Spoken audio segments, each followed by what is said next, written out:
서울 시내 최고급 웨딩홀인 라벤더 팰리스는 오늘 특별한 날을 맞이하고 있었다. 천장에 걸린 크리스털 샹들리에가 화려한 빛을 뿌리며 홀 전체를 황금빛으로 물들이고 있었고, 하얀 장미와 백합으로 장식된 버진로드가 신성한 분위기를 연출하고 있었다. 300여 명의 하객들이 벌써부터 자리를 가득 메우고 있었고, 모두들 곧 시작될 웨딩 마치를 기대하며 설레는 표정을 짓고 있었다. 이도윤은 제단 앞에서 긴장한 채로 서 있었다. 검은색 턱시도를 완벽하게 차려입은 그의 모습은 한 폭의 그림 같았다. 하지만 그의 손은 미세하게 떨리고 있었고, 이마에는 긴장감 때문인지 얇은 땀방울이 맺혀 있었다. 3년간 사랑해온 여자와 드디어 평생을 함께하게 된다는 생각에 가슴이 두근거렸다. 그는 시계를 확인했다. 오후 2시 정각. 이제 곧 웨딩 마치가 울려 퍼지고 그의 신부가 나타날 것이다. 하객들 사이에서는 축하의 분위기가 물씬 느껴졌다. 이 회장의 둘째 아들 도윤이 드디어 결혼을 한다는 소식에 재벌가와 정재계 인사들이 모두 참석했다.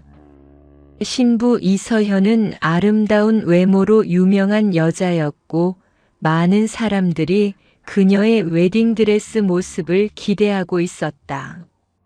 시간이 흘러 오후 2시 10분이 되었지만 여전히 웨딩 마치는 들리지 않았다. 도윤은 불안해지기 시작했다. 신부 대기실 쪽을 바라보며 무슨 일인지 궁금해했다. 하객들도 웅성거리기 시작했다. 예정된 시간보다 10분이나 늦어지는 것은 이상했다. 신부 대기실에서는 메이크업 아티스트와 웨딩 플래너가 당황한 표정으로 서 있었다. 30분 전부터 서현의 모습이 보이지 않았다.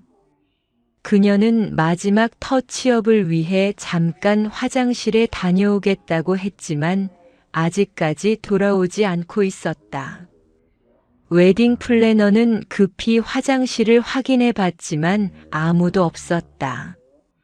서현 씨가 어디 계신지 아시는 분 있나요?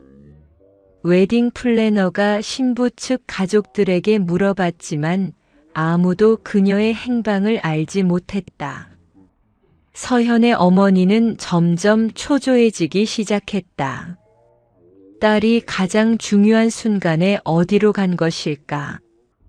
오후 2시 20분 하객들의 웅성거림이 더욱 커졌다. 신랑은 여전히 제단 앞에서 기다리고 있었지만 그의 표정에는 불안감이 역력했다. 이 회장이 직접 신부 대기실로 향했고 잠시 후 심각한 표정으로 돌아왔다. 그때 홀 뒤쪽에서 한 하객이 휴대폰을 보며 깜짝 놀라는 소리를 냈다. 그 소리는 주변 사람들의 관심을 끌었고 곧 수십 명의 사람들이 그 하객 주변으로 몰려들었다.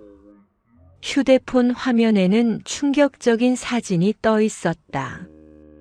공항 로비에서 찍힌 것으로 보이는 사진이었다.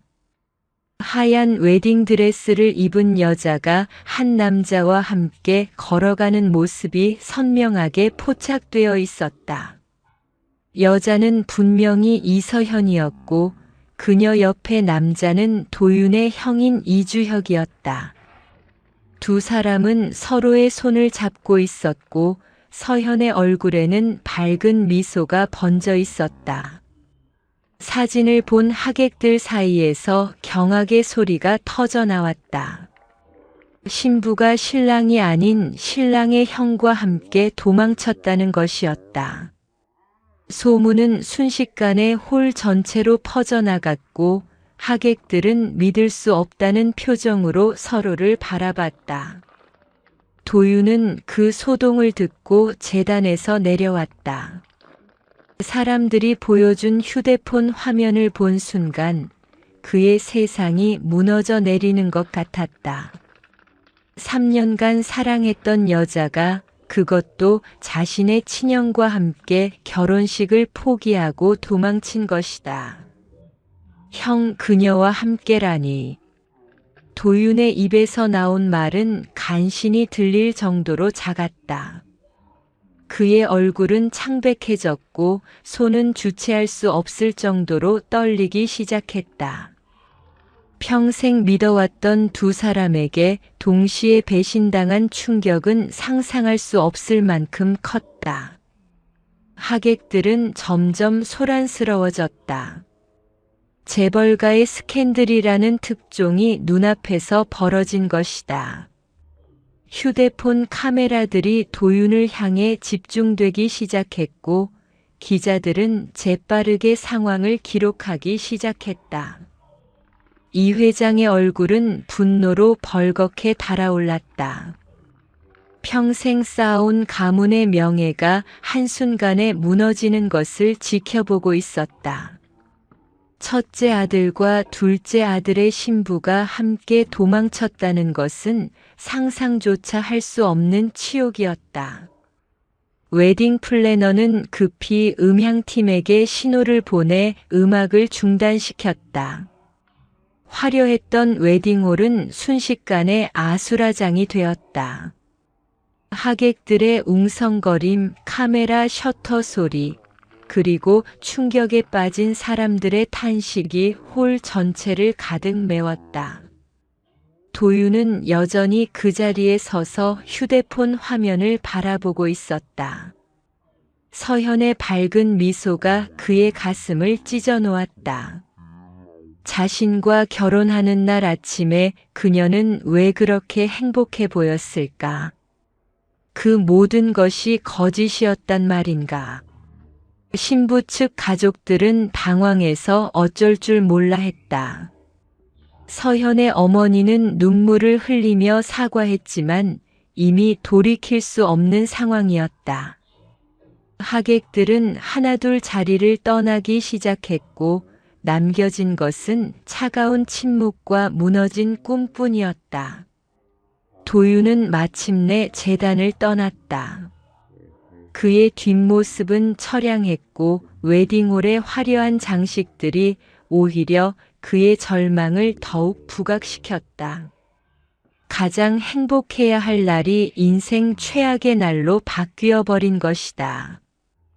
홀 밖으로 나온 도윤은 하늘을 올려다봤다.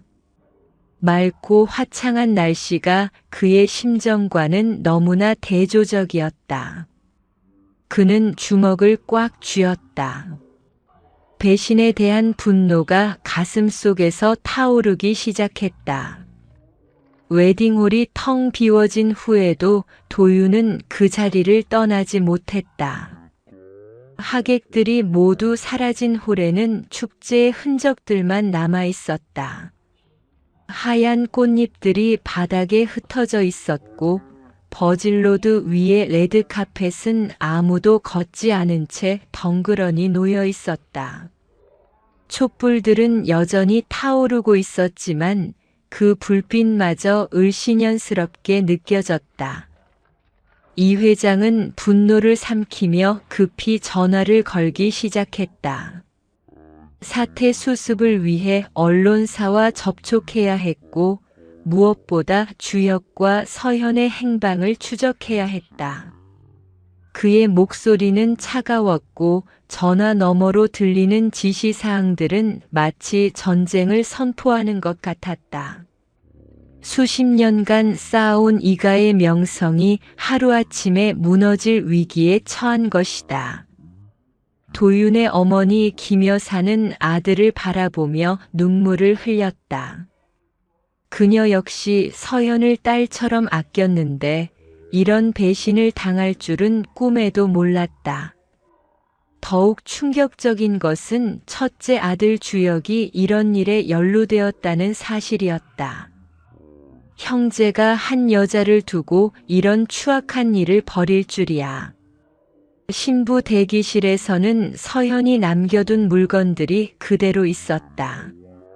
화장품, 액세서리, 그리고 도윤이 선물한 목걸이까지. 웨딩 플래너가 이것들을 정리하며 한숨을 쉬었다. 20년간 웨딩을 기획해왔지만 이런 일은 처음이었다. 신부가 신랑의 형과 도망치다니 드라마에서나 볼 법한 일이 현실에서 벌어진 것이다. 언론사에서는 이미 속보를 준비하고 있었다. 재벌가 둘째 아들 결혼식 당일 신부 실종, 신부와 신랑 형의 충격적 도주 같은 제목들이 기자들의 머릿속을 맴돌았다. 이런 특종을 놓칠 리 없었다. 곧 모든 포털 사이트 메인 화면을 장식할 것이 뻔했다. 도윤은 마침내 입을 열었다.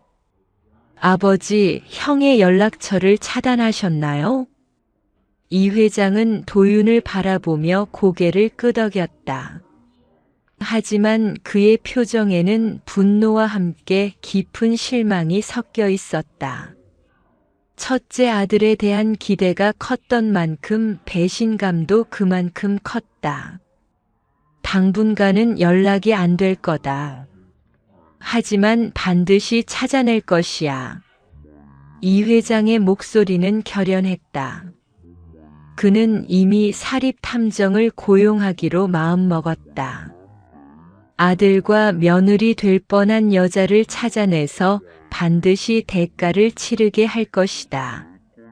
한편 서현의 가족들은 더욱 큰 충격에 빠져 있었다.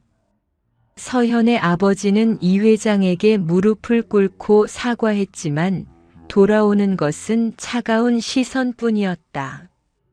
딸이 저지른 일로 인해 그들의 사업체도 큰 타격을 받을 것이 뻔했다. 이가와의 모든 거래가 중단될 것이고 다른 기업들도 그들을 기피할 것이다. 도윤은 천천히 웨딩홀을 걸어 나왔다. 밖에는 이미 기자들이 몰려와 있었다. 플래시가 터지기 시작했고 마이크들이 그를 향해 쏟아졌다. 하지만 도윤은 아무 말도 하지 않았다. 그저 차를 향해 걸어갈 뿐이었다. 집으로 돌아온 도윤은 자신의 방에 틀어박혔다. 벽에 걸린 서현과의 사진들이 그를 비웃는 것 같았다. 행복했던 순간들, 사랑을 속삭이던 밤들, 결혼을 약속하며 나눈 키스까지. 모든 것이 거짓이었다는 생각에 가슴이 미어졌다. 서현의 휴대폰은 계속 꺼진 상태였다. 도윤은 몇 번이고 전화를 걸어봤지만 소용없었다. 문자도 마찬가지였다. 그녀는 완전히 자신의 삶에서 사라져버린 것이다. 3년이라는 시간 함께 꿈꿨던 미래, 그리고 진심으로 사랑했던 감정들이 모두 헛된 것이 되어버렸다. 밤이 깊어갈수록 도윤의 분노는 더욱 커졌다. 형에 대한 배신감이 특히 컸다. 어린 시절부터 형을 존경하고 따랐는데 그 형이 자신의 인생에서 가장 소중한 사람을 빼앗아간 것이다. 더욱 충격적인 것은 서현이 기꺼이 따라갔다는 사실이었다. 인터넷에는 이미 관련 기사들이 쏟아지고 있었다. 댓글들은 대부분 도윤을 동정하는 내용이었지만 일부는 재벌가의 추문을 조롱하는 글들도 있었다. 도윤은 노트북을 덮어버렸다. 더 이상 보고 싶지 않았다. 새벽 3시가 넘어서야 도윤은 잠들 수 있었다. 하지만 꿈속에서도 서현과 주혁이 나타났다. 그들은 행복해 보였고 자신을 비웃고 있었다. 도윤은 식은땀을 흘리며 잠에서 깼다. 다음 날 아침 모든 신문의 사회면에는 이가의 스캔들이 대서특 필되었다. 재벌 2세 결혼식 파탄, 형과 도망친 신부 같은 자극적인 헤드라인들이 눈에 띄었다. 도윤의 사진도 여러 장 실렸는데 대부분 충격에 빠진 모습들이었다. 회사에서는 주식 가격이 급락하기 시작했다. 투자자들이 이가 그룹의 앞날을 불안해하며 주식을 매도하기 시작한 것이다. 이 회장은 긴급 이사회를 소집해야 했고 사태 수습을 위한 대책을 세워야 했다. 도윤은 회사에 나가지 않았다. 아직 사람들을 마주할 자신이 없었다. 동정 어린 시선들, 호기심 가득한 질문들, 그리고 뒤에서 수군거리는 소리들을 견딜 수 없을 것 같았다. 오후가 되어서야 도윤은 서현이 왜 이런 선택을 했는지 이해하기 시작했다. 주혁은 이가의 후계자였고 자신보다 더 많은 권력과 재산을 가지고 있었다. 서현이 처음부터 사랑이 아닌 이익을 계산했다면 충분히 가능한 일이었다. 하지만 그럼에도 불구하고 도윤은 그녀를 진심으로 사랑했다. 그 사랑이 일방적이었다는 사실이 더욱 아팠다. 자신은 모든 것을 바칠 준비가 되어 있었는데 그녀에게는 단지 더 나은 선택지로 가는 발판에 불과했던 것이다. 파리 샤를 드골 공항에 도착한 서현과 주혁은 VIP 라운지에서 휴식을 취하고 있었다. 서현은 여전히 웨딩드레스를 입고 있었지만 이제 그 드레스는 도주의 상징이 되어버렸다. 공항 직원들이 호기심 어린 시선을 보냈지만 주혁은 개의치 않았다. 그는 이미 모든 것을 계획해 두었다. 전용기에서 내린 두 사람의 모습은 마치 영화의 한 장면 같았다. 주혁은 완벽한 정장 차림이었고 서현은 웨딩드레스의 긴 치마를 들고 우아하게 걸었다. 하지만 그들의 얼굴에는 긴장감이 역력했다. 한국에서 벌어질 일들을 생각하면 마음이 편하지 않았다. 이제 정말 돌이킬 수 없는 길을 선택한 거야. 서현이 라운지 의자에 앉으며 말했다. 그녀의 목소리에는 불안과 흥분이 동시에 섞여 있었다. 주혁은 그녀의 옆에 앉으며 손을 잡았다. 후회해? 주혁의 질문에 서현은 고개를 저었다. 하지만 그녀의 눈빛에는 복잡한 감정들이 교차하고 있었다. 도윤에 대한 미안함, 가족에 대한 걱정, 그리고 불확실한 미래에 대한 두려움이 모두 뒤섞여 있었다. 파리의 고급 호텔에 체크인한 두 사람은 펜트하우스 스위트룸에서 첫날 밤을 보냈다. 에펠탑이 내려다 보이는 창가에서 서현은 샴페인을 마시며 생각에 잠겼다. 몇 시간 전까지만 해도 자신은 도윤의 신부가 될 뻔했는데 이제는 그의 형과 함께 파리에 있다는 현실이 꿈만 같았다. 주혁은 비즈니스 통화를 하고 있었다.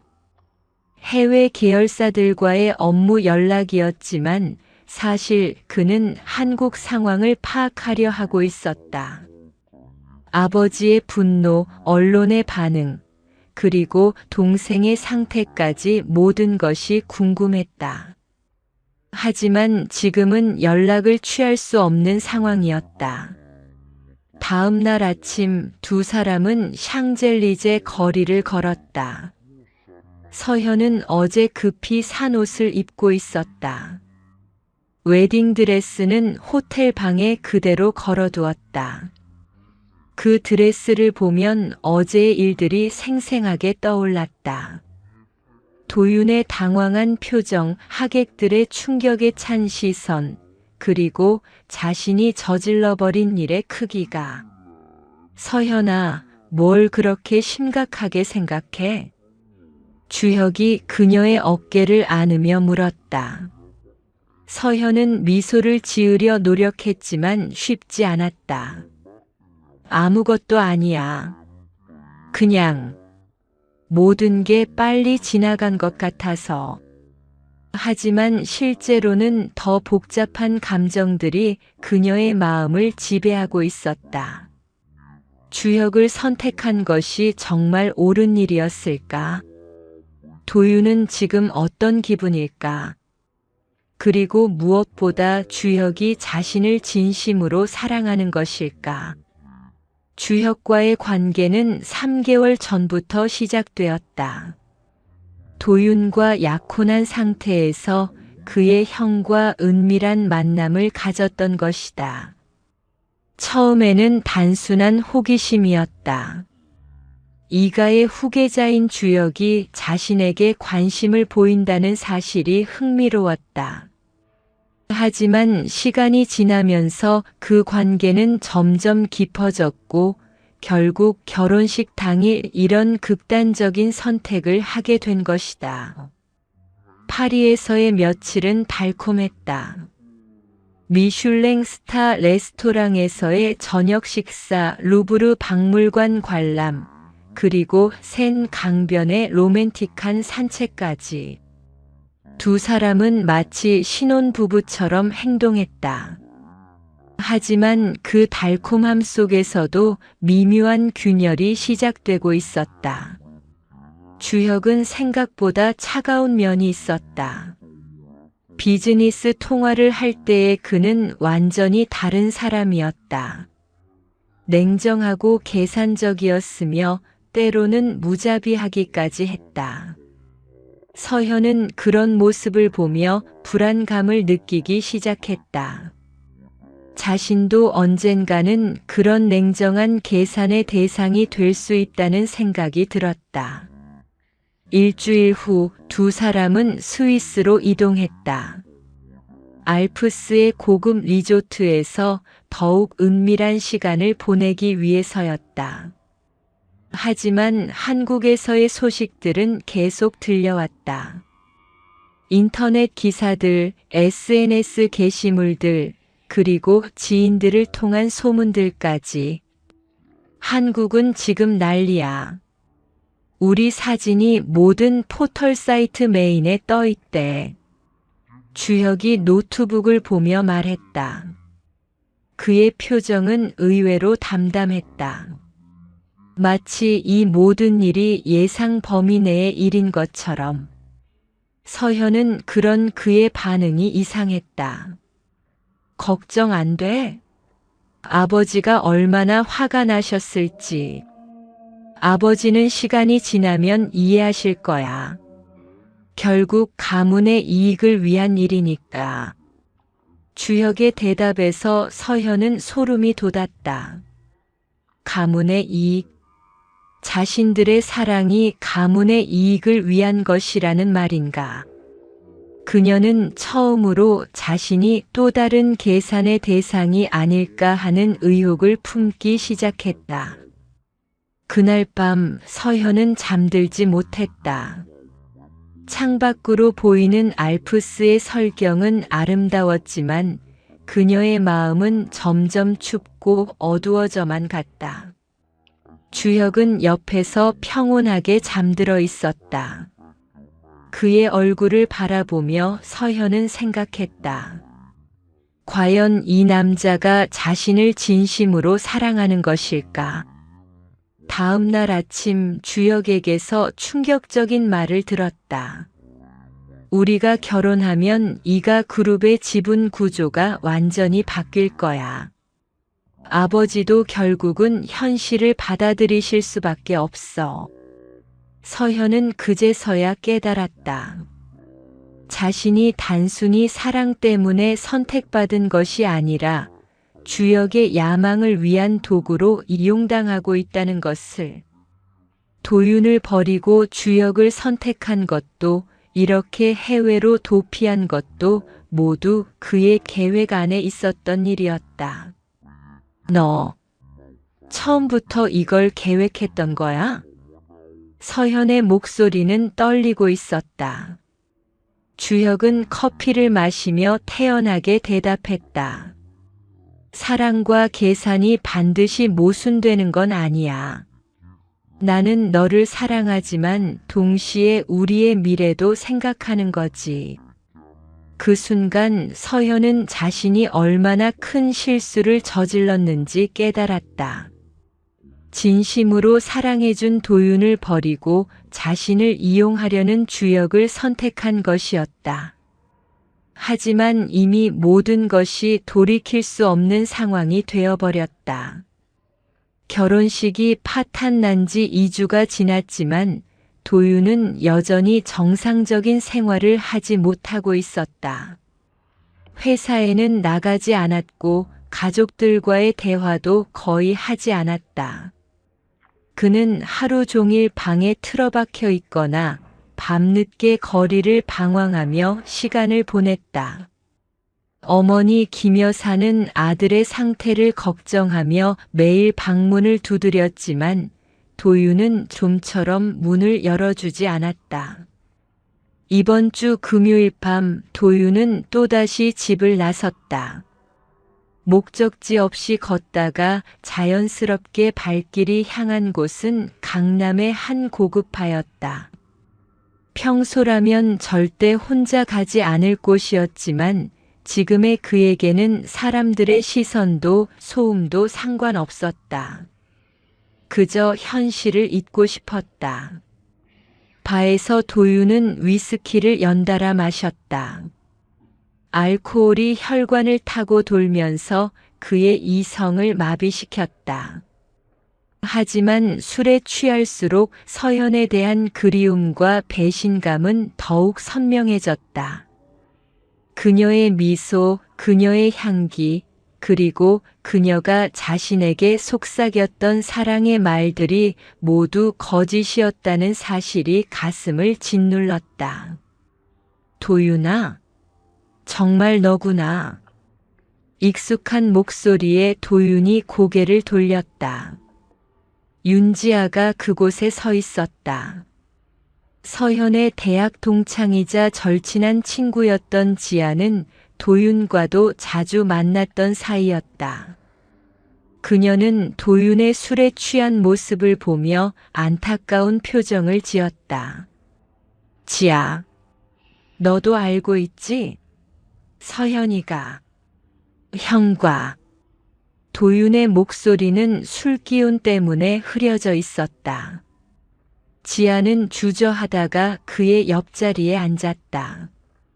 그녀 역시 그날의 일을 모두 알고 있었다. 오히려 다른 사람들보다 더 자세한 내막을 알고 있었다. 도윤아, 집에 가자. 이렇게 있으면 안 돼. 하지만 도윤은 고개를 저었다. 그는 또 다른 잔을 가져다 달라고 바텐더에게 손짓했다. 지아는 그의 손을 막으며 말했다. 충분히 마셨어. 이제 그만해. 그 순간 도윤의 눈에서 눈물이 흘러내렸다. 술 때문인지 아니면 억눌러왔던 감정이 터져 나온 것인지 알 수 없었다. 지아는 그런 그를 보며 가슴이 아팠다. 평소에 강하고 의젓했던 도윤이 이렇게 무너져 있는 모습을 보는 것은 처음이었다. 왜 나를 버렸을까? 내가 뭘 잘못했을까? 도윤이 흐느끼며 물었다. 지아는 그의 어깨를 감싸 안았다. 공공장소에서 이렇게 우는 도윤을 보는 것이 안타까웠지만 동시에 그가 감정을 드러내는 것이 다행이라는 생각도 들었다. 도윤아, 내 잘못이 아니야. 서현이가. 서현이가 잘못한 거야. 지아의 말에 도윤은 고개를 들었다. 그의 눈은 빨갛게 충혈되어 있었고 뺨에는 눈물 자국이 선명했다. 너도 서현이 편을 들 거라고 생각했는데. 아니야. 나는 사실 서현이의 진짜 모습을 알고 있었어. 지아의 말에 도윤은 놀란 표정을 지었다. 지아는 잠시 망설이다가 입을 열었다. 이제 진실을 말해야 할 때라고 생각했다. 서현이는 대학 때부터 그랬어. 항상 더 나은 조건의 남자를 찾아다녔어. 첫 번째 남자친구는 의대생이었는데 더 잘생기고 집안 좋은 남자가 나타나자 바로 갈아탔어. 도윤은 믿을 수 없다는 표정으로 지아를 바라봤다. 자신이 알던 서현과는 완전히 다른 모습이었다. 두 번째 남자친구는 재벌 3세였어. 하지만 그 집안에서 반대하자 금세 포기했지. 그러다가 너를 만난 거야. 처음에는 내가 둘째 아들이라서 별로 관심이 없었는데. 지아가 말을 이어갔다. 도윤은 각 단어들이 가슴에 비수처럼 꽂히는 것을 느꼈다. 주혁 오빠가 나타나고 나서부터 서현이가 이상해졌어. 자꾸 그 오빠 이야기를 하더라고. 이가 그룹의 진짜 후계자는 주혁 오빠라면서. 도윤의 주먹이 꽉 쥐어졌다. 서현이 자신을 사랑한 것이 아니라 이가의 둘째 아들이라는 지위 때문이었다면, 그리고 더 나은 조건인 주혁이 나타나자 망설임 없이 갈아탔다면 그 모든 시간들이 무의미해지는 것이었다. 언제부터 형과 만났던 거야? 3개월 정도 된 것 같아. 서현이가 주혁 오빠와 우연히 만났다면서 자랑스럽게 이야기하더라고. 그때부터 느낌이 이상했어. 지아의 증언은 계속되었다. 서현이 도윤과의 결혼을 앞두고도 주혁과 비밀리에 만나왔다는 것. 그리고 결혼식 일주일 전부터는 아예 도윤을 피하기 시작했다는 것까지. 나는 정말 바보였구나. 도윤이 자조적으로 웃었다. 3년 동안 진심으로 사랑했다고 생각했는데 그것은 혼자만의 착각이었던 것이다. 서현에게 자신은 더 나은 선택지가 나타날 때까지의 임시 방편에 불과했다. 지아는 도윤의 손을 잡았다. 그녀의 손은 따뜻했고 진심 어린 위로가 느껴졌다. 도윤아, 이제라도 알게 된 게 다행이야. 만약 결혼했다면 더 큰 상처를 받았을 거야. 하지만 도윤에게는 위로가 되지 않았다. 오히려 자신이 얼마나 순진했는지, 얼마나 쉽게 속았는지를 깨닫게 되어 더욱 참담했다. 발을 나온 두 사람은 한강공원으로 향했다. 밤 공기가 차가웠지만 도윤의 머리를 맑게 해주었다. 지아는 그의 옆에서 조용히 걸으며 때때로 위로의 말을 건넸다. 지아야, 고마워. 내가 아니었다면 계속 모르고 살 뻔했어. 당연한 일이야. 우리 친구잖아. 지아의 대답에 도윤은 처음으로 미소를 지었다. 비록 쓸쓸한 미소였지만 그동안 보이지 않았던 표정이었다. 이제 어떻게 할 거야? 지아의 질문에 도윤은 한강을 바라보며 말했다. 모르겠어. 하지만 이대로는 끝낼 수 없을 것 같아. 그의 목소리에는 이전과 다른 무언가가 들어있었다. 절망과 자책을 넘어선 차가운 분노와 복수심이었다. 지아는 그런 도윤을 보며 걱정스러운 표정을 지었다. 그날 밤 도윤은 오랜만에 깊게 잠들었다. 하지만 꿈속에서는 복수의 시나리오들이 그의 머릿속을 맴돌았다. 서현과 주혁이 치러야 할 대가에 대해 생각하며 그는 새로운 계획을 세우기 시작했다. 이 회장은 서재에서 나오지 않은 지 사흘째였다. 비서진들과 임원들이 줄지어 대기하고 있었지만 그는 아무도 만나려 하지 않았다. 책상 위에는 쌓여가는 서류들과 함께 사립탐정이 전해온 보고서가 놓여 있었다. 주혁과 서현의 행적이 상세히 기록된 그 보고서는 그의 분노를 더욱 부채질했다. 파리, 스위스, 그리고 현재는 이탈리아 토스카나의 고급 빌라에 머물고 있다는 정보까지. 사립탐정이 찍어온 사진들에는 두 사람이 마치 신혼여행을 즐기는 듯한 모습들이 담겨 있었다. 레스토랑에서 손을 잡고 있는 모습, 호텔 발코니에서 포옹하는 장면, 그리고 쇼핑몰에서 함께 웃고 있는 사진까지.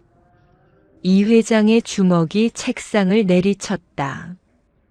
평생 쌓아온 가문의 명예가 하루아침에 무너져 내리는 것도 분했는데 그 장본인들이 해외에서 즐거운 시간을 보내고 있다는 사실이 참을 수 없었다. 더욱이 그중 한 명이 자신의 첫째 아들이라는 것이. 회장님, 이사회에서 긴급 회의를 요청했습니다. 비서실장이 조심스럽게 문을 두드리며 말했다. 하지만 이 회장은 대답하지 않았다. 이사회에서 무슨 말을 하든 주주들이 어떤 반응을 보이든 지금은 상관없었다. 그의 머릿속에는 오직 배신한 아들과 그 여자에 대한 분노만이 가득했다.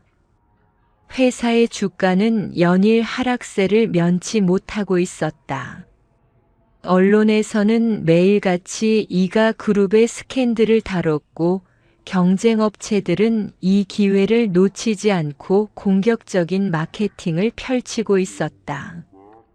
협력업체들도 하나둘 계약 재검토를 요구하기 시작했다. 김 여사는 남편의 상태를 걱정하며 서재 문 앞에서 서성이고 있었다.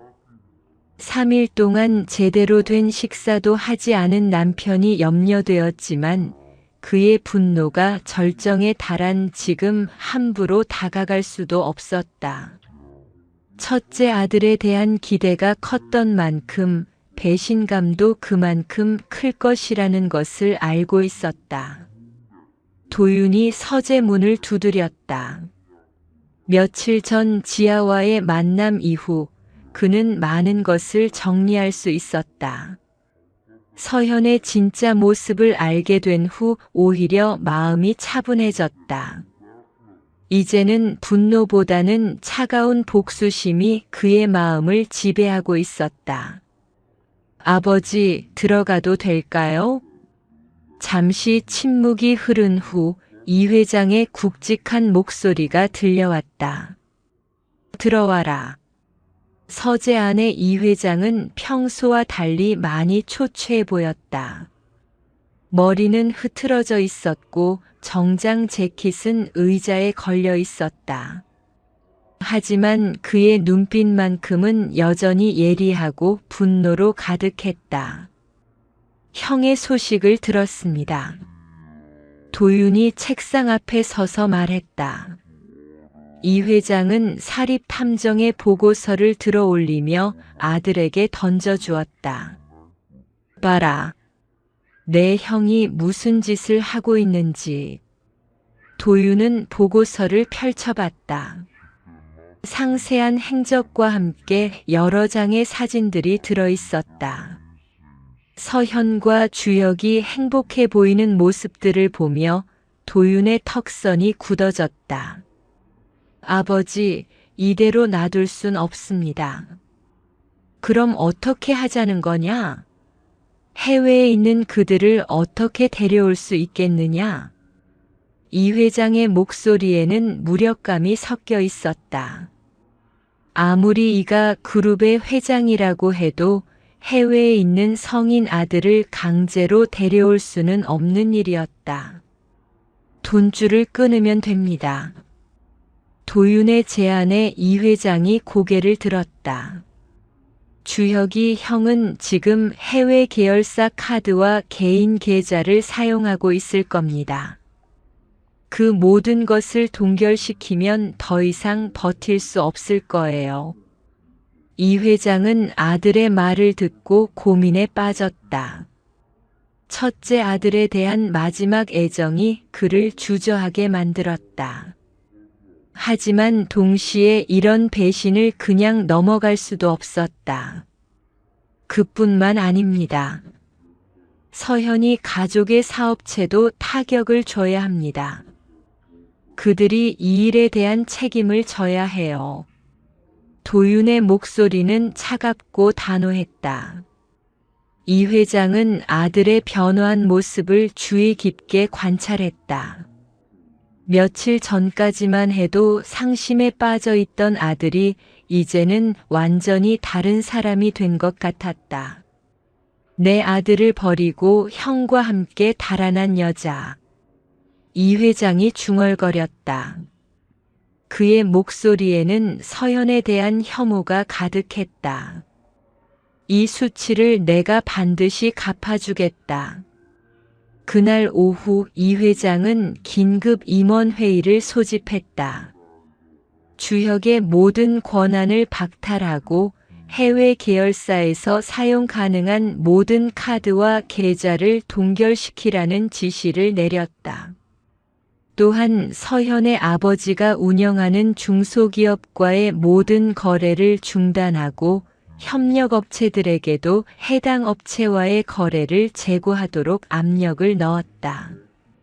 며칠 후 그 조치들의 효과가 나타나기 시작했다. 토스카나의 고급 빌라에서 지내던 주혁과 서현은 갑작스럽게 카드가 막히는 것을 경험했다. 호텔 체크아웃을 하려던 서현은 카드 결제가 거부되자 당황했고 주혁 역시 개인 계좌에서 돈을 인출할 수 없게 되었다. 한국에서는 서현의 아버지가 급히 이 회장을 찾아왔다. 하루아침에 모든 거래처를 잃게 된 그는 무릎을 꿇고 사죄했지만 이 회장은 차갑게 외면했다. 딸이 저지른 일의 대가입니다. 감수하십시오. 이 회장의 냉정한 말에 서현의 아버지는 절망했다. 딸 하나 때문에 평생 쌓아온 사업이 무너져 내리는 것을 지켜봐야 했다. 도윤은 이 모든 과정을 지켜보며 만족감을 느꼈다. 하지만 이것은 시작에 불과했다. 그는 더욱 치밀한 계획을 세우고 있었다. 서현과 주혁이 정말로 대가를 치르게 만들 계획을. 아버지, 이제 그들이 돌아올 수밖에 없을 겁니다. 돌아온다고 해서 용서할 생각은 없다. 이 회장의 말에 도윤은 고개를 끄덕였다. 그 역시 용서할 생각이 전혀 없었다. 배신에는 그에 상응하는 대가가 따라야 한다고 생각했다. 그날 밤 이 회장은 오랜만에 깊게 잠들었다. 복수의 첫 단계가 성공적으로 진행되고 있다는 안도감 때문이었다. 하지만 도윤은 잠들지 못했다. 그의 머릿속에는 더욱 정교한 복수의 시나리오들이 그려지고 있었다. 토스카나의 고급 빌라에서 며칠을 보낸 서현과 주혁은 갑작스러운 현실의 벽에 부딪혔다. 호텔 체크아웃을 하려던 서현의 카드가 모두 거부되었고 주혁이 사용하던 법인카드 역시 결제가 막혔다. 처음에는 단순한 시스템 오류라고 생각했지만 개인 계좌에서도 현금 인출이 불가능해지자 두 사람은 심각성을 깨달았다. 이게 무슨 일이야? 모든 카드가 다 막혔어. 서현이 당황하며 말했다. 그녀는 여러 장의 카드를 번갈아 가며 시도해봤지만 결과는 마찬가지였다. 주혁은 휴대폰으로 한국의 은행에 문의해봤지만 계좌 동결 조치에 대한 공식적인 답변만 돌아왔다. 주혁의 얼굴이 점점 어두워졌다. 이것이 아버지의 보복이라는 것을 즉시 알 수 있었다. 하지만 이렇게 빨리 그리고 이렇게 철저하게 경제적 제재가 가해질 줄은 예상하지 못했다. 그는 해외에 개인적으로 숨겨둔 자금이 있었지만 그것만으로는 오래 버틸 수 없었다. 빌라에서 급히 나온 두 사람은 피렌체의 작은 호텔로 이동했다. 고급 리조트와는 비교할 수 없을 정도로 초라한 곳이었지만 현금으로 결제할 수 있는 몇 안 되는 선택지 중 하나였다. 서현은 이런 환경에 적응하지 못하고 계속 불평을 늘어놓았다. 이런 곳에서 어떻게 지내라는 거야? 샤워기에서는 뜨거운 물도 제대로 안 나와. 지금은 선택의 여지가 없어. 조금만 참아. 주혁의 대답은 예전보다 차가웠다. 여유로울 때는 서현의 모든 것을 받아줄 수 있었지만 위기 상황에서는 그녀의 투정이 짜증스럽게 느껴지기 시작했다. 며칠 후 더 충격적인 소식이 들려왔다. 서현의 아버지 회사가 하루아침에 모든 거래처를 잃었다는 것이었다. 이가 그룹과의 계약 해지는 물론 다른 협력업체들까지 연쇄적으로 거래를 중단한 것이다. 서현의 아버지로부터 온 절망적인 전화를 받은 서현은 처음으로 자신이 저지른 일의 파급력을 실감했다. 아빠가 회사 문을 닫을 수도 있대. 서현이 전화를 끊고 주저앉으며 말했다. 그녀의 얼굴은 창백했고 손은 떨리고 있었다. 가족을 이런 곤경에 빠뜨린 것은 전혀 의도하지 않은 일이었다. 임시적인 조치일 거야.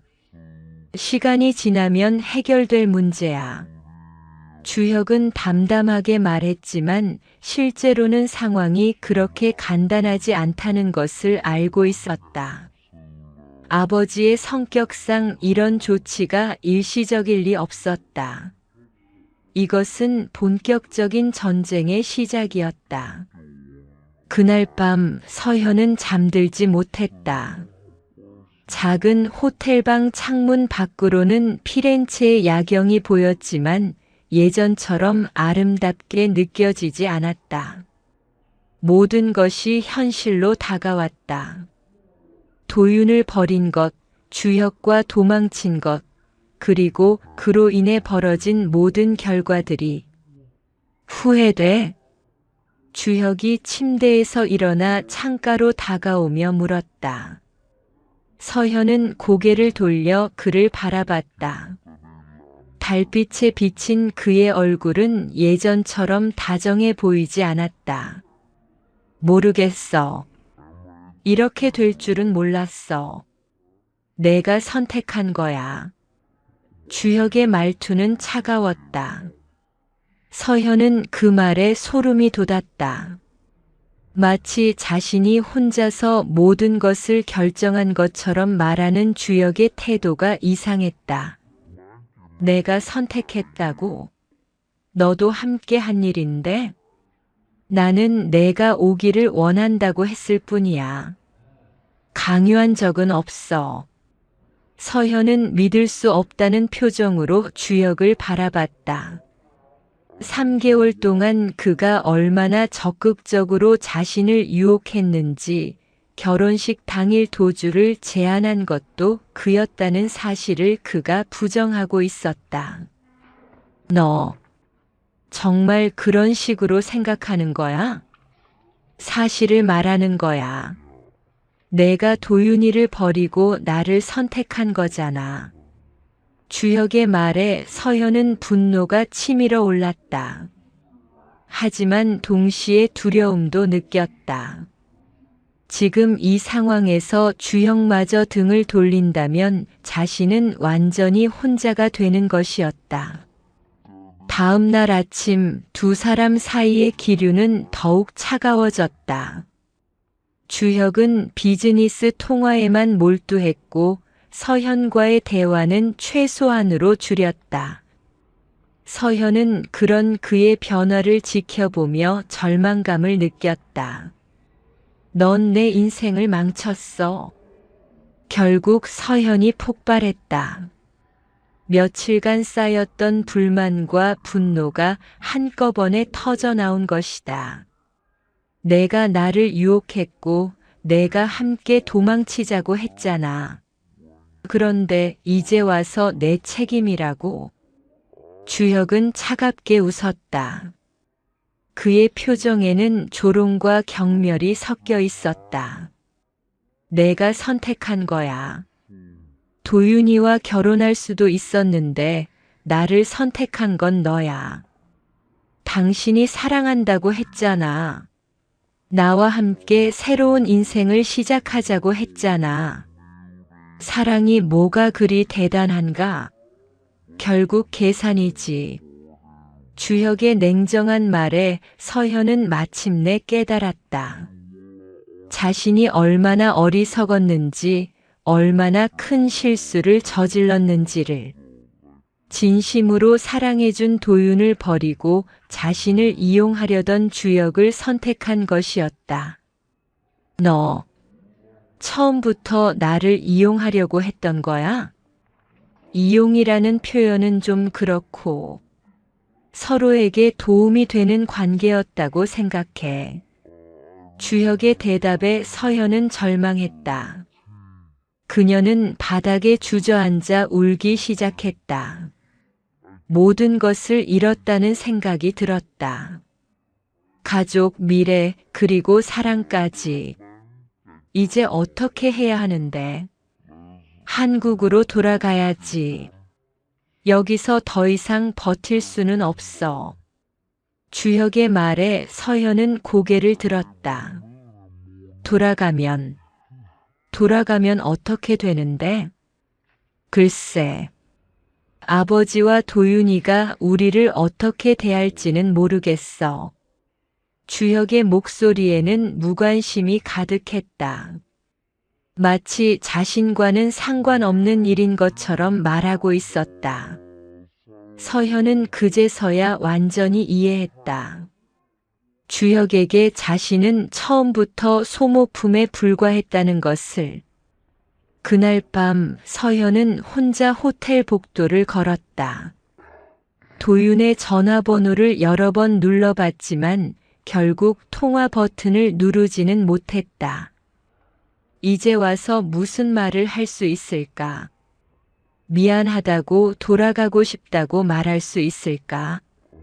하지만 이미 모든 것이 돌이킬 수 없는 상황이 되어버렸다. 그녀가 선택한 길의 끝에는 파멸만이 기다리고 있었다. 이탈리아에서 더 이상 버틸 수 없게 된 서현과 주혁은 결국 한국행 비행기에 몸을 맡겼다. 이코노미석에 앉은 두 사람의 모습은 한 달 전 전용기를 타고 떠났던 그때와는 천지 차이였다.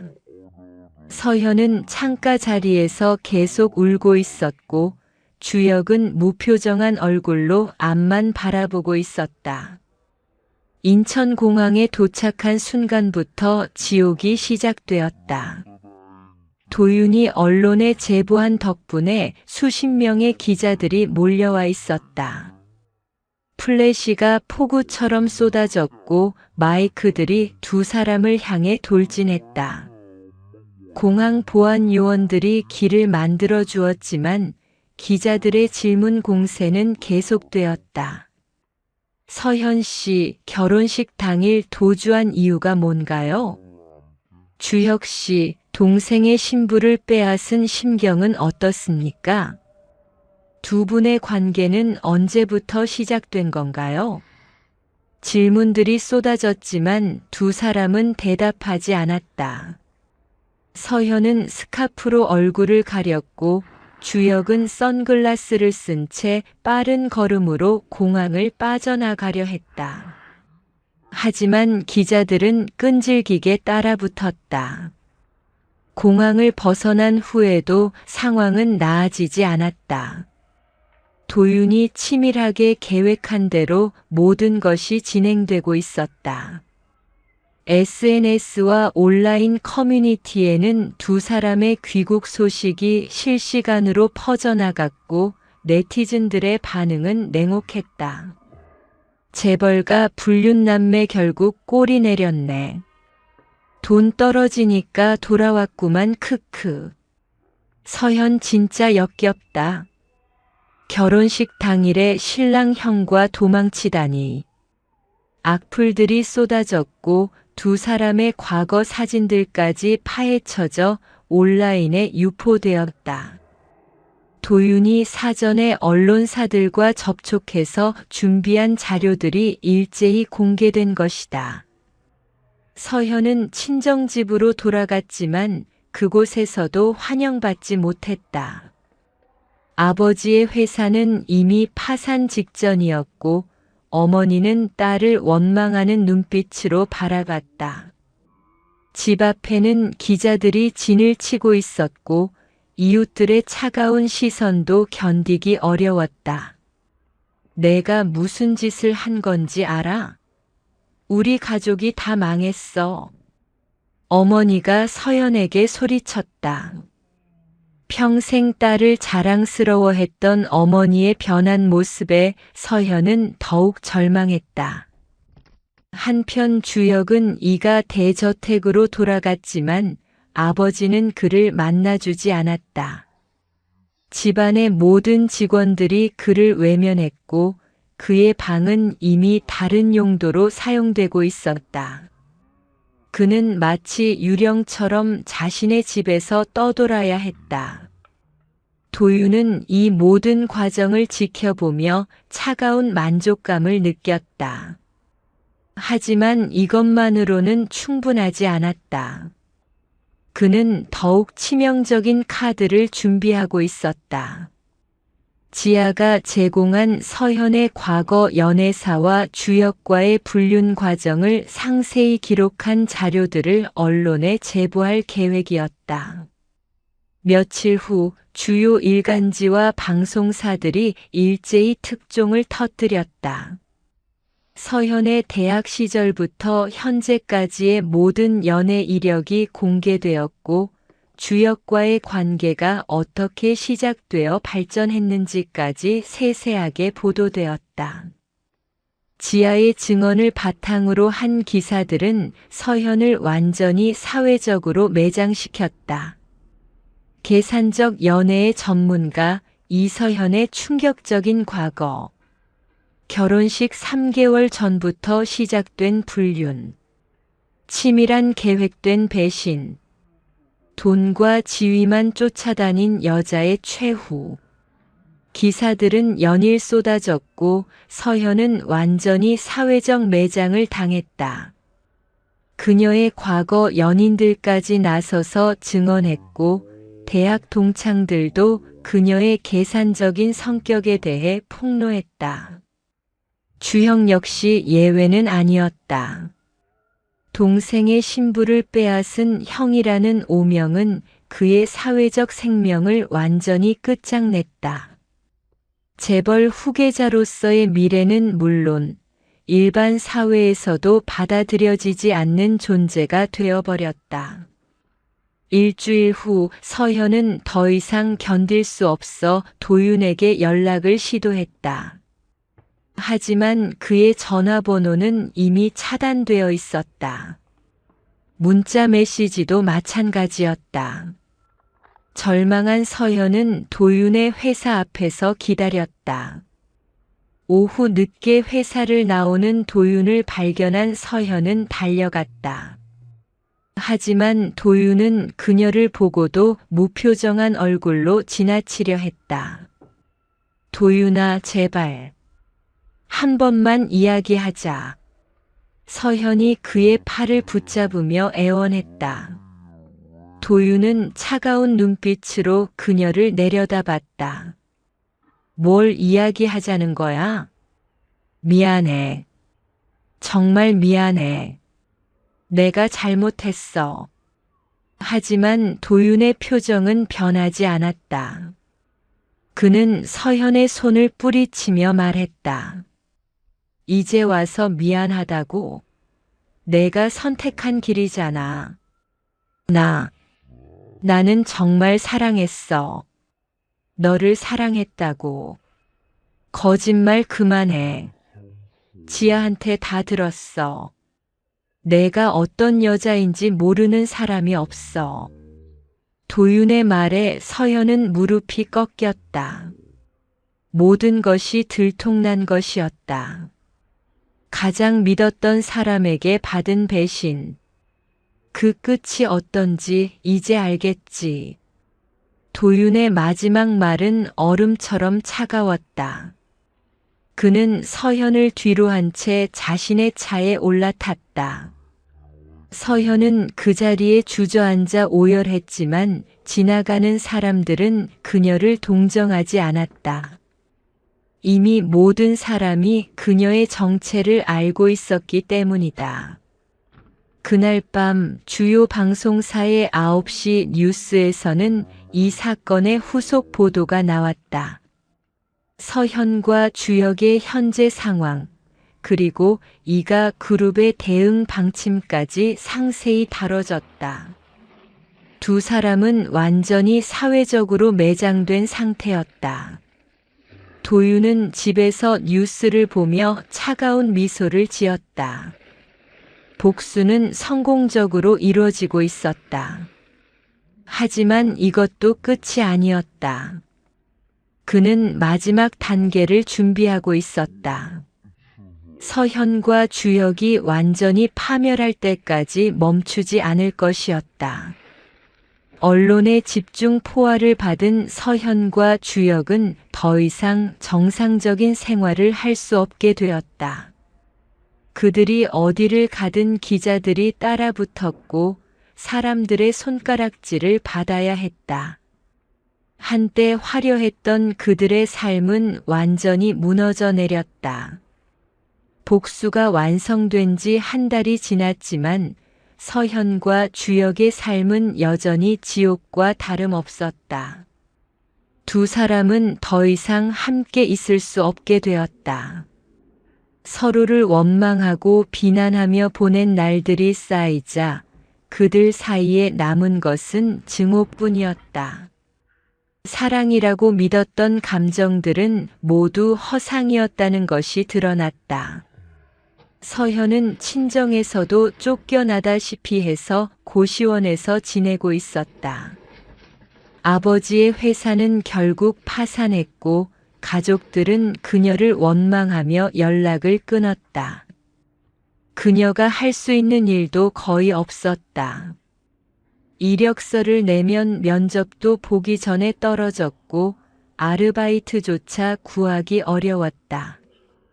인터넷에 그녀의 이름을 검색하면 온갖 악성 기사들이 쏟아져 나왔기 때문이다. 주형 역시 마찬가지였다. 이가 그룹에서 완전히 축출된 그는 원룸에서 혼자 지내고 있었다. 재벌 후계자에서 일반인이 된 그의 삶은 참담했다. 그동안 그를 따르던 사람들은 모두 등을 돌렸고 과거의 인맥들도 연락을 피했다. 그는 매일 술에 취해 지내며 자신의 처지를 한탄했다.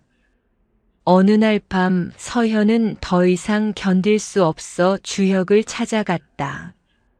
그의 원룸 문을 두드렸을 때 술에 취한 주혁이 문을 열었다. 두 사람의 모습은 한 달 전과는 완전히 달랐다. 초췌하고 절망에 찬 얼굴들이었다. 뭐 하러 왔어? 주혁이 귀찮다는 듯이 물었다.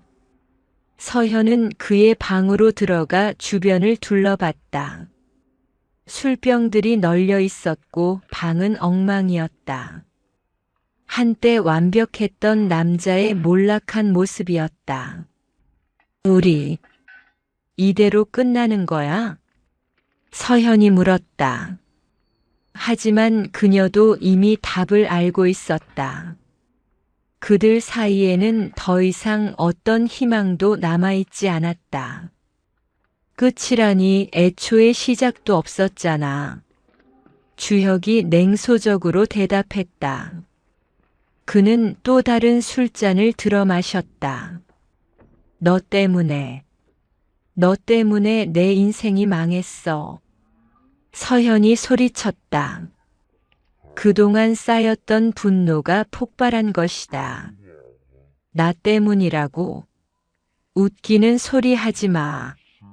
내가 선택한 거잖아. 당신이 유혹했잖아. 당신이 사랑한다고 했잖아. 사랑? 그런 게 있다고 생각했어? 주혁의 말에 서현은 절망했다. 그녀가 모든 것을 걸고 선택한 사람이 이런 식으로 말하다니. 두 사람은 서로를 향해 욕설을 퍼붓기 시작했다. 한때 사랑한다고 속삭였던 입에서 나오는 말들은 칼처럼 날카로웠다. 그들의 관계는 완전히 파탄났고 이제 남은 것은 서로에 대한 증오뿐이었다. 나가. 다시는 오지 마. 주혁이 서현을 내쫓았다. 서현은 울면서 그의 방을 나섰다. 복도에서 그녀는 무릎을 꿇고 오열했다. 모든 것을 잃었다는 절망감이 그녀를 짓눌렀다. 한편 도윤은 회사에서 정상적인 업무를 하고 있었다. 형이 사라진 후 그는 자연스럽게 후계자의 자리에 올랐다. 이 회장도 이제는 둘째 아들을 믿고 의지하고 있었다. 하지만 도윤의 마음에는 여전히 공허함이 남아 있었다. 복수는 성공했지만 그것이 그에게 진정한 만족을 주지는 못했다. 서현과 주혁이 몰락하는 것을 지켜보면서도 마음 한구석에는 씁쓸함이 남아 있었다. 특히 서현에 대해서는 복잡한 감정이 있었다. 3년간 진심으로 사랑했던 감정이 완전히 사라지지는 않았기 때문이다. 어느 날 저녁 도윤은 지아와 함께 저녁을 먹고 있었다. 지아는 그동안 도윤을 많이 도와주었고 둘 사이에는 자연스럽게 애정이 싹트고 있었다. 서현이 요즘 어떻게 지내는지 알아? 도윤이 조심스럽게 물었다. 지아는 잠시 망설이다가 대답했다. 좋지 않아. 고시원에서 지내고 있고 일자리도 구하지 못하고 있어. 지아의 말에 도윤은 복잡한 표정을 지었다. 가족들과도 연락이 끊어졌어. 혼자서 모든 걸 감당하고 있는 것 같아. 그렇구나. 도윤은 더 이상 묻지 않았다. 하지만 그의 마음에는 묘한 감정이 일었다. 복수는 완성되었지만 서현의 완전한 몰락을 보는 것이 마냥 기쁘지만은 않았다. 며칠 후 충격적인 소식이 들려왔다. 서현이 자살을 시도했다는 것이었다. 다행히 발견이 빨라서 생명에는 지장이 없었지만 그녀의 정신 상태는 매우 위험한 수준이었다. 도윤은 그 소식을 듣고 병원으로 달려갔다. 병실에서 만난 서현은 완전히 다른 사람이 되어 있었다. 한때 아름답고 자신감 넘쳤던 여자는 온데간데 없고 초췌하고 절망에 찬 모습만 남아 있었다. 도윤은 그런 그녀를 보며 가슴이 아팠다. 가장 믿었던 사람에게 받은 배신. 그 끝이 어떤지 이제 알겠지. 도윤이 차갑게 말했다. 하지만 그의 목소리에는 예전만큼의 차가움이 없었다.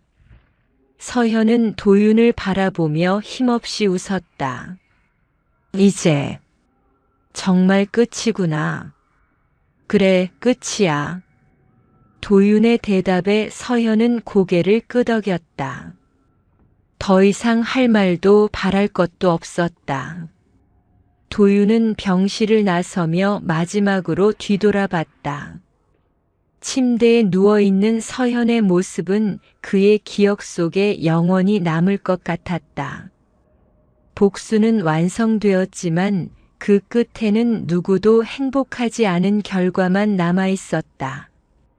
몇 달 후 서현은 조용히 지방으로 떠났다. 주형 역시 한국을 떠나 해외로 이주했다. 두 사람 모두 과거를 완전히 지우고 새로운 삶을 시작하려 했지만 그들이 저지른 일의 상처는 쉽게 아물지 않을 것이었다. 도윤은 이가 그룹의 새로운 후계자로 자리 잡았다. 그리고 지아와 함께 새로운 사랑을 시작했다. 하지만 그의 마음 한구석에는 여전히 과거의 그림자가 남아 있었다. 사랑과 배신, 복수와 용서에 대한 복잡한 감정들이. 이가 대저택의 벽난로에서는 촛불이 타오르고 있었다. 도윤은 그 불꽃을 바라보며 생각했다. 모든 것이 끝났지만 진정한 평화는 아직 오지 않았다는 것을. 복수는 완성되었지만 그것이 가져다 준 것은 승리가 아닌 공허함 뿐이었다. 꺼져가는 촛불처럼 한때 화려했던 사랑도 격렬했던 복수도 모두 재가 되어 사라져갔다. 남은 것은 교훈뿐이었다. 배신의 대가는 생각보다 크고 복수의 끝에는 누구도 행복하지 않다는 것을. 이야기가 재미있었다면 구독과 좋아요 눌러주시고 댓글도 부탁드립니다.